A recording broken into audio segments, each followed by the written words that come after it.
much, and I'm glad we've had a bit of a break because following Sam is always impossible. So thank you. So just by way of context, I've been at Swindon for 7 months now, so still finding my way through, but I think hopefully I'll be able to take us through where we are and where we are trying to get to. Sam talked about our organisational transformation earlier on, and part of that is becoming a proactive, prevention-first organisation, and obviously associated with that being a financially sustainable council. I don't think any local authority would disagree with that part of it. Our vision is obviously aligned to our Swindon plan, which is around being fairer, better and greener across all of our services and across our communities. We want services that are simpler, we want them to be faster, and we need them to deliver value for money. But that misses out, we need them to have the impact to our residents and our communities for the reasons that they are interacting with us. Not our view of their need, but us delivering to their true need. But we can't just have that external focus, we also need colleagues to be able to work in the ways that we need them to, for the outcomes of the residents, the businesses and the communities of Swindon.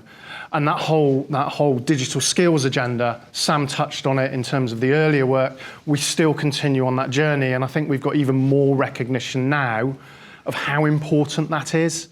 You know, the cultural elements of this are key, but so are the skills to enable us to make those cultural changes. We talked about where we were, 15 million bits of paper, you know, and we've come a long way since then. And we have digitised services, there's no question about that. But are we giving our residents all of the information they need in a timely way? I think the answer's got to be no. We've got evidence that residents are consistently chasing us for where are we with X, Y, Z. And that's repeat contact, that's repeat digital contact, that's repeat contact over the phone, and that's repeat contact through some of our face-to-face services, such as through the library. That's failure demand through and through. It's the most basic kind of failure demand, but it frustrates. It frustrates colleagues having to deal with the same thing that hopefully the resident would already know about, and it really frustrates our residents. So that's something that we absolutely need to address. And we have done some of that, but we need to go further. We talked about integration already today, and Suraj and I were having a conversation before we started about where I'd like us to get to for Swindon, which is much more integrated. We have a lot of legacy systems. We do much less double keying now than we did, but we still do it. And our vision has got to be that colleagues don't enter something twice, that we join up our systems, that we join up our processes in a way that means that this information, that means that we can make an impact in the fastest and most cost-effective way possible, just happens. Yeah, it's that magic stuff that happens behind the scenes. Reporting was inconsistent. We've massively improved that, but we're starting to invest in our data science and data engineering functions now to really start to bring insight right across the data ecosystem of the council, not just the tactical what happened reporting, but starting to move into that predictive world. And that's much of our vision for the future. So how did we do it? What were we doing? So we talked about that sort of digital hub in terms of the post-it notes in your pocket every day. But now we've started, and we've been doing this for some time, that we standardise the way that residents interact with us. We've got patterns for how do we do addresses, how do we do postcodes, how do we do this sort of interaction, which means that we can reuse that across multiple services. There was an interesting conversation there about every service. Well, children's were singled out, but you know, every service thinks they're special, but how different is each part of our organisation when it comes to the common things that we do?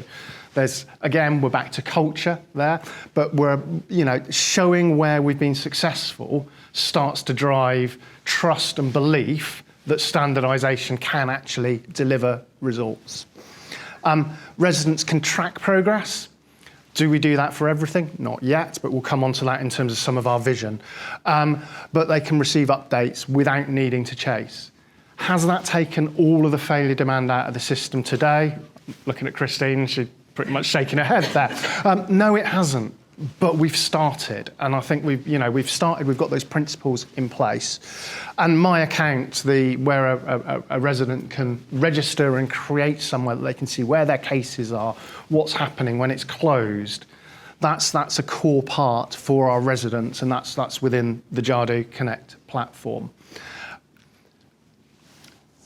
So, how does it all fit in? Yeah. It's a casework platform, so we use it across our resident services and we use it heavily for our internal processes.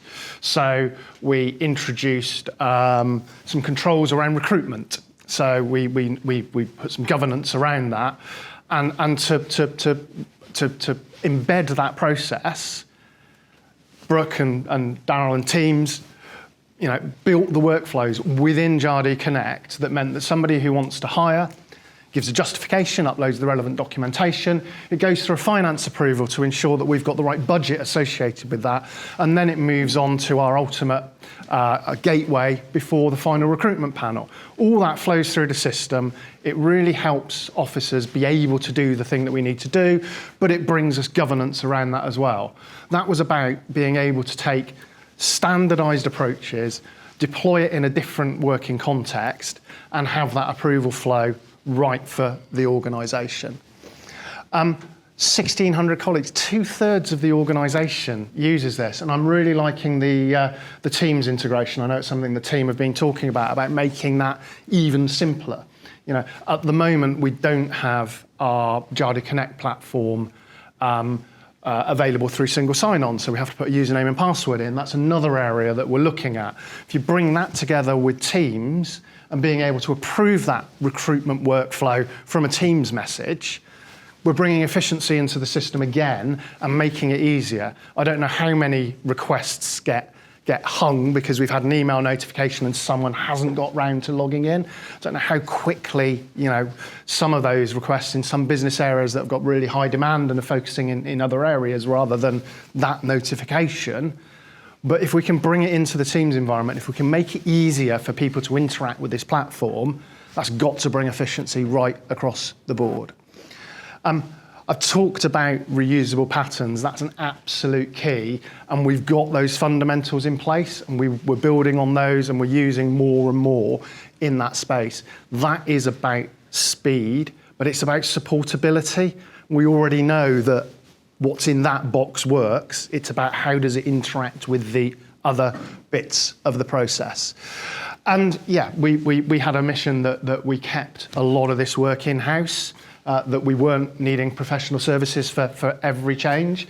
And we're doing that. We do need support in some areas. We don't have all of the skills right across the board in-house. But for that core work, we're doing that in-house, and that's really, helping us deliver cost-effective services. And it allows you to improve. If you've got to go out the door and spend money every time you want to make a change, then it's a barrier to your improvement journey.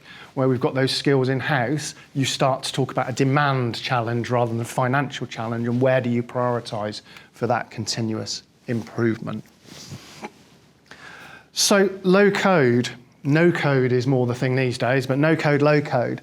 We build it once, and we decide, and this is where the BA work really comes in. What is that unit that you're building that you can then reuse?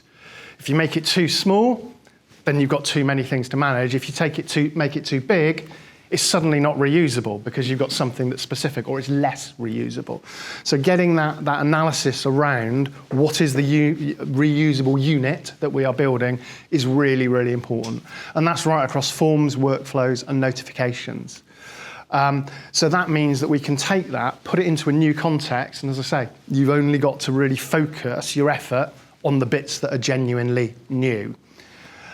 Sam stole a bit of the thunder around this, but mixed teams, bringing them in from the business, not having, quote, IT professionals. If there's one thing that people that have come up through a career in IT are good at, it's looking inwards. And if there's another thing, it's making things complex. Yeah? the two things that we really want in service delivery are simple and enabling. So you need to be looking out and you need to be asking why. Yeah, let's not get hung up with the technical widgets. Yeah, nobody cares. I mean, I'm a CIO and I'm saying I don't care about technology. That's genuinely true. Yeah, and I haven't done for a long, long time. I very rarely talk about technology. I talk about the impact that it has and the way that we use it to make a change. So those mixed teams are really, really important. I think they continue to be. And I think as part of our next phase of transformation, it's about how we draw that energy in from various parts of the business. And for me, that's not just about making the change in the technology. That's actually about embedding some of the culture of digital change back in those service areas, because transformation doesn't happen overnight. It's not signing a bit of paper and it's done. We've got to remember that it is about changing working practice. We can all spend millions and millions on technology and make no impact to the organisation. Yeah? So true transformation is about people. I tend to talk about digitally enabled transformation rather than digital transformation, because I don't think the digital really is the bit that matters. It's the people at the end of the day. So what does it feel like? Residents know what to expect from us. We had a really interesting conversation yesterday, which is about, but do we know what residents actually want from us, and how we move that consultation about our next set of iterations and really understanding the resident voice in our next set of transformation. But we're trying to make it consistent. We're trying to make it repeatable, whether that's the look and feel, whether that's the stages, whether that's the notifications, whether that's the information that should they pick up the phone, they can get consistency right across our channels.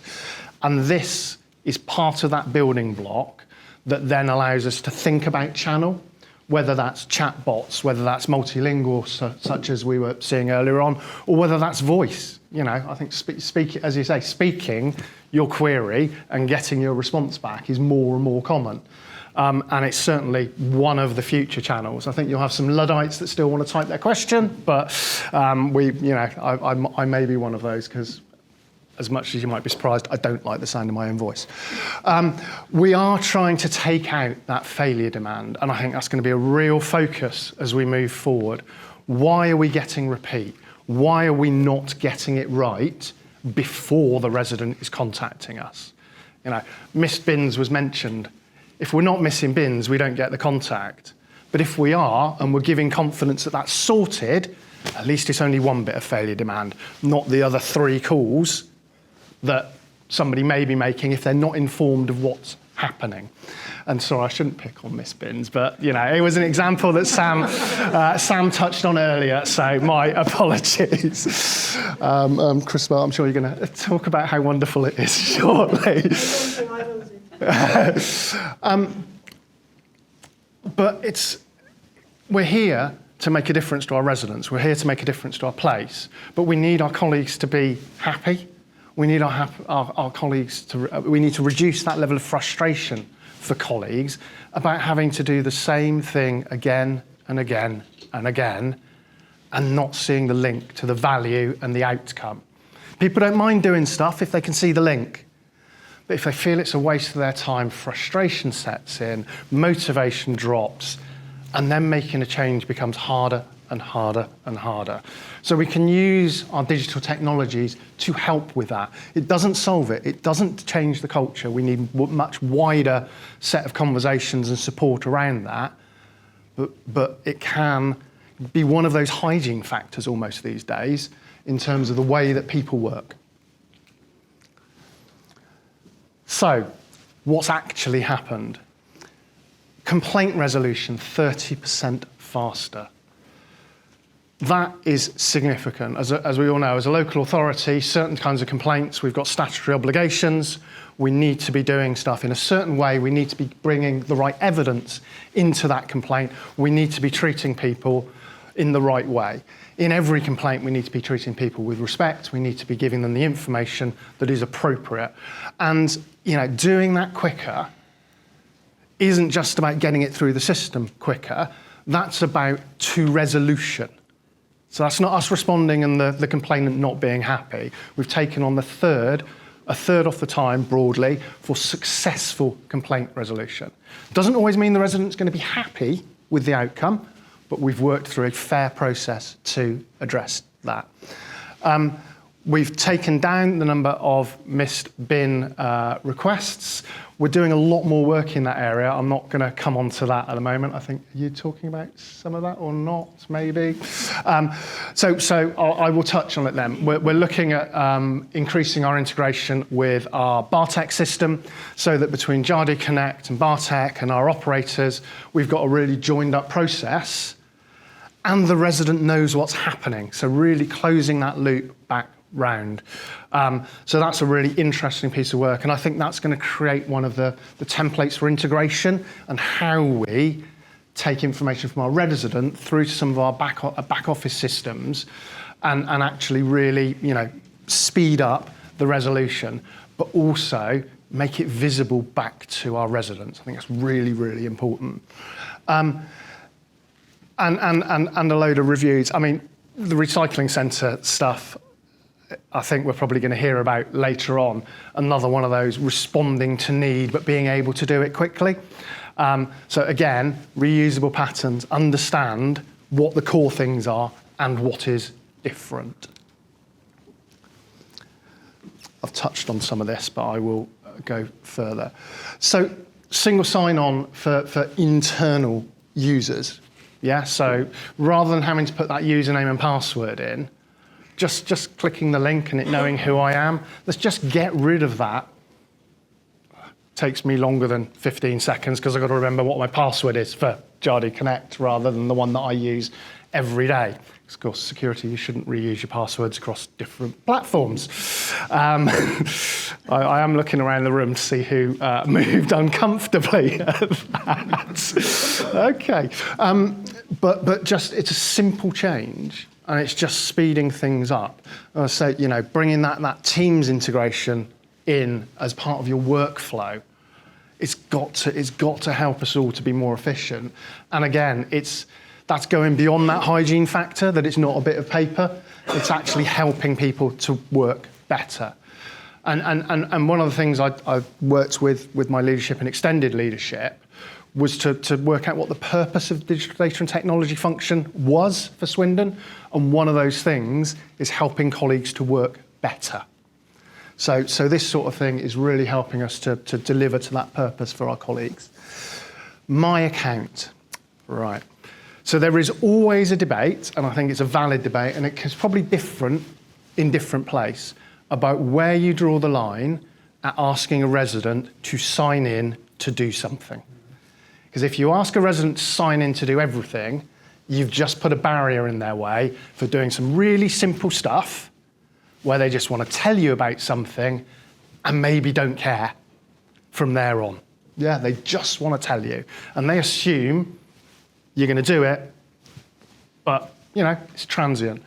You then go to stuff where they want to be kept updated. So it might be a complaint that's going to take a period of time to go through a process. And it's there, I think it's more reasonable then to ask them to log in. Now, whether that's mandated or whether that's optional is then another area of grey. But I would like us to take much more advantage of that My Account space and give residents a reason to be there. So start with the really simple stuff about the cases they've opened, the complaints they've made, whatever those things are, and showing them where they are in that life cycle, what's happening, the updates, and then ultimately the resolution of that. So that's relatively straightforward. Bringing in things like, I've paid for this is how I get my receipt, this is the link through, so that I can see that I've got, a payment, or I've got a subscription, and this is when my annual direct debit's going to go out, or whatever it is. But then you can start to take this sort of space a little bit further, and we haven't spoken about this yet, we're getting worrying looks, but things of interest around place. So if I know where you live, why don't I automatically tell you about the planning applications that are happening within a geography? Why don't I tell you about the planned roadworks? If you care to tell me the days that you commute and where you commute to, why don't I also give you some information about what we as a council know about on your route of travel? Now, this is much more transformational than where we are today, but for me, that starts to give people a real reason to register with us and to interact with us in that space. Some of that's a bit more visionary than where we are today. So noting we have a councillor in the room, none of that is a commitment to doing that in any particular time. But that's sort of the vision for making that My Account something that's important to our residents rather than a barrier to achieving something. We absolutely need to think about our processes end to end. There's a lot of us that have been talking about this consistently over the last few months. We can't transform our resident experience and keep the way that we work as officers the same. Yeah, we haven't decided what methodology we'll use to do that, whether that's systems thinking, whether that's one of another myriad of approaches. I think we need one approach and we need to stick to it, but we need to make our interaction with our resident as simple, as seamless, and as easy as possible. So we only ask them stuff that we need to know. And I'd like us to only ask them, assuming they've logged in with an account, things that we don't already know about them. So if they've logged in and we know their address, why would we ask them to input their address again? If the address is absolutely critical, we might ask them to confirm it's the same. But let's reduce what our residents need to do to get through the thing that they want to get through with us. Going back to Sam, if they're contacting us, we've already failed at something. We could have intervened somewhere else. So let's make it really easy. We are looking at, I mentioned our data engineering and functions. We are looking at how we drive true insight out of the information that we collect through Jadu. Not reporting, not backwards looking. Some of that, that's important, but what does this mean for the future? What if we did X differently, what impact might that have? And then start to test that in reality against those models and see if they're true or not, but really move that forward. And a lot of authorities talk about applications rationalisation. We've all got hundreds and hundreds of little contracts doing very, very specific things. Can we use this platform where it is right to do so? So absolutely not hammering the wrong thing into the platform, because we create a different set of support and technical problems by doing that.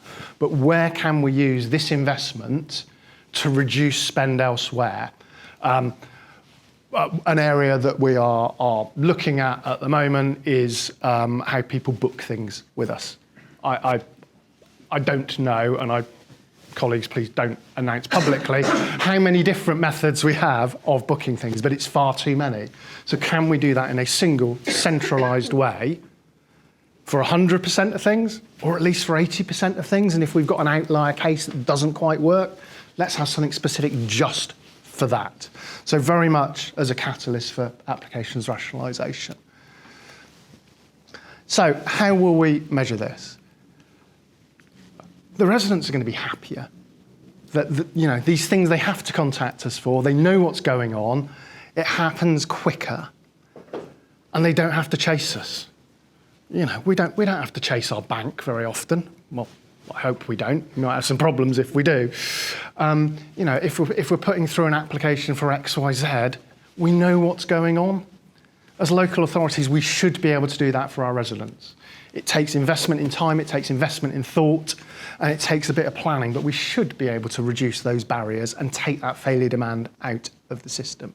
So fewer systems I spoke about, so it's that applications rationalisation, but also bringing the right information to the right place to either help colleagues or help our residents directly.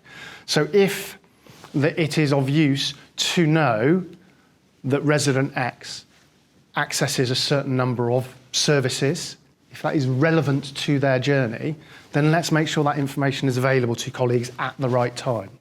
Now, we've obviously got some information governance work, questions to work through and things like that, but we need to make sure it is the relevant information surfaced at the relevant point. And we don't want to spend loads and loads of money on lots of little systems. So the financial profiling of this is really important to us as well within the context. So, a bit of a broad question here. And I guess it's a bit of a catalyst for discussion or for thought, either around tables or more openly. But what do you expect from your council's digital services? And I appreciate that most of us sitting here representing a council, but we might not live in place.